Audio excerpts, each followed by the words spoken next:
लेकिन भला हम मारना बहुत कठिन है, ये मरता नहीं है।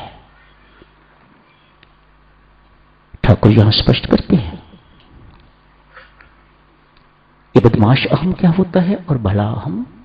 मैंने कुआं बनवा दिया, धर्मशाला बनवा दी, मैंने दान दे दिया, मैंने श्री रामशरण बनने के लिए जमीन दे दी, श्री रामशरण बना के दे दिया, मैं इतना जाप करता हूं, मैं इतना ध्यान करता हूं, मैं इतनी साधना करता हूं, ये भला अहम ये नहीं मरता। बदमाश अहम। एक मुंबई के सेठ के पास एक संत महात्मा चले गए। बहुत बड़े सेठ थे, पूजा के लिए चांदी के बर्तन दिए। संत महात्मा घर में आए हैं, इन्हें पूजा करनी होगी, ठाकुर की जो भी मूर्तियां रखी हैं चांदी के बर्तन दे दिए। उनको सफाई की, मांजना पोछना इत्यादि घर का नौकर करता था। कुछ दिनों के बाद एक कटोरी कम हो गई, स्पष्ट है सफाई करने वाले ने चुरा ली। उस नौकर ने चोरी मान भी ली कि मैंने हाँ चोरी की है, चांदी की कटोरी थी, प्रलोभन में फंस गया, चुरा ली, सजा मिलेगी, नौकरी से निकाल दिया जाऊंगा या मेरी तनख्वाह में से कुछ पैसे कटेंगे। नौकर को इस बात का बहुत बोध है। अतएव संत महात्मा के पास जाके कहता है, महात्मन आप लोग हमेशा अपने प्रवचनों में बोलते हो जो कुछ करवाता है वह परमात्मा करवाता है, ये चोरी करवाने वाला भी तो वही है, फिर मुझे सजा क्यों दी जा रही है? ये बदमाश अहम, ये तो हम परमात्मा को सौंप देते हैं, लेकिन भला अहम करने वाले कौन है? हम। ये मारना बड़ा मुश्किल, ये नहीं मरता। बदमाश अहम तो देवी हम सौंप देते हैं परमात्मा को, वह करवाने वाला। घर में बहू कुछ बोलती है, सास सुनने वाली है, चुप रहती है तो कहती है कुछ किया होगा, अब सुन रही हूं।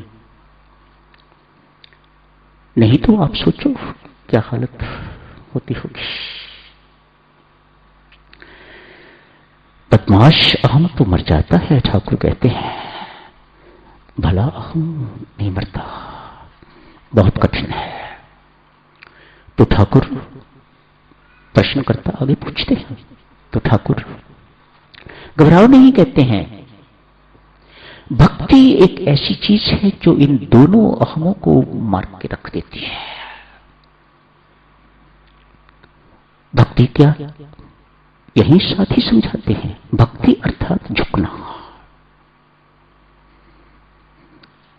बड़ी बड़ी परिभाषा भक्ति की ठाकुर नहीं बोलते। भक्ति अर्थात झुकना, जिससे देवियों सज्जनों झुकना आ गया, समझ लीजिएगा कि उसकी साधना की लंबी यात्रा तय हो गई। जहां आदमी झुकना सीख जाए ऐसे स्थान को ही समझिएगा श्री राम शरण।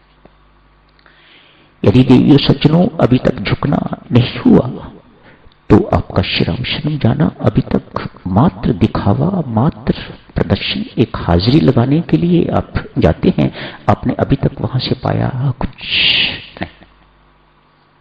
सो क्लियर इज ठाकुर। प्रेरणा तो मिलती है, राम नाम से बल भी मिलता है, लेकिन हम ही निकट्टू हैं। हम अपने बदमाश अहम को तो मार लेते हैं, लेकिन अपने भले अहम को हम बहुत सुरक्षित रखते हैं, उसे हम मारना नहीं चाहते। किसी ने पूछा,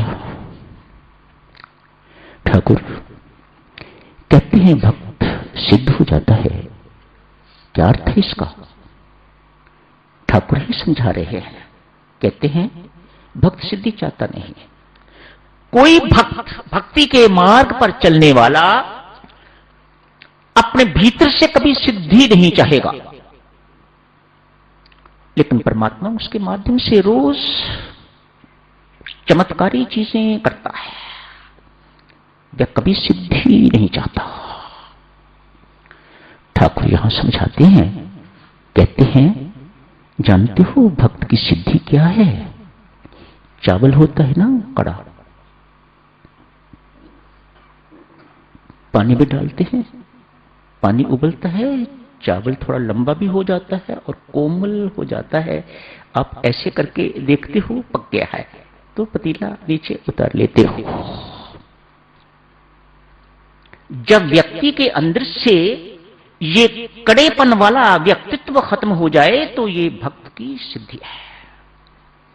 ठाकुर की बातें पल्ले बांधने वाली छोटी छोटी बातें बेटा, जिंदगी में पल्ले बन जाए तो जिंदगी संभल जाएगी, सुधर जाएगी, जिंदगी बन जाएगी। अकड़ में कड़ापन, ठाकुर ऐसे शब्द प्रयोग करते हैं इस चावल के लिए। जब व्यक्ति के अंदर से ये चीज मर जाए तो ये भक्त की सिद्धि है। कामना शून्य हो जाए, वासना शून्य हो जाए तो ठाकुर कहते हैं ये भक्त की सिद्धि है। छोटी छोटी बातें हैं। एक दृष्टांत ठाकुर और बहुत सुंदर दिया करते हैं। कहते हैं एक नावक नाव में बैठा है, 3 विद्वान भी आ गए, पार जाना था। बड़ा प्रसिद्ध दृष्टांत है, आप सब जानते हो, तो मात्र रिवाइज आपको याद दिला रहा हूं कि ऐसे दृष्टांत, इन चीजों से बहुत कुछ हमें सीखने को मिल जाता है। कुछ पढ़े लिखे हो, नावक से पूछते हैं। पूछने का ढंग ही अभिमानी है, उत्कृष्टता। जहां बेटा अपने आप में किसी प्रकार की उत्कृष्टता आ जाए, दूसरों के प्रति हीनता आ जाए, तो समझ लीजिएगा आपके अंदर अभिमान खड़ा है, पक्का बना हुआ है। क्यों भाई नावक, कुछ पढ़े लिखे हो कि नहीं? नहीं साहब।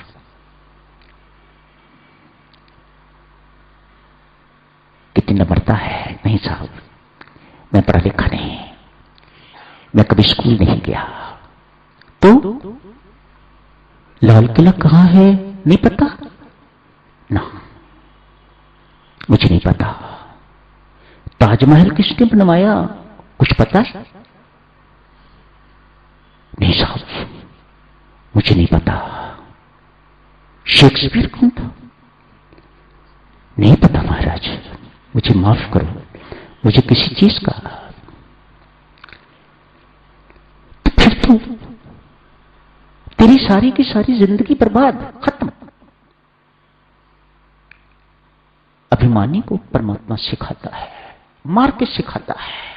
याद रखो देवियों, निरअभिमानी को तो बहुत प्यार से दुलार से वह सिखाता है, लेकिन अभिमानी को मार के सिखाता है।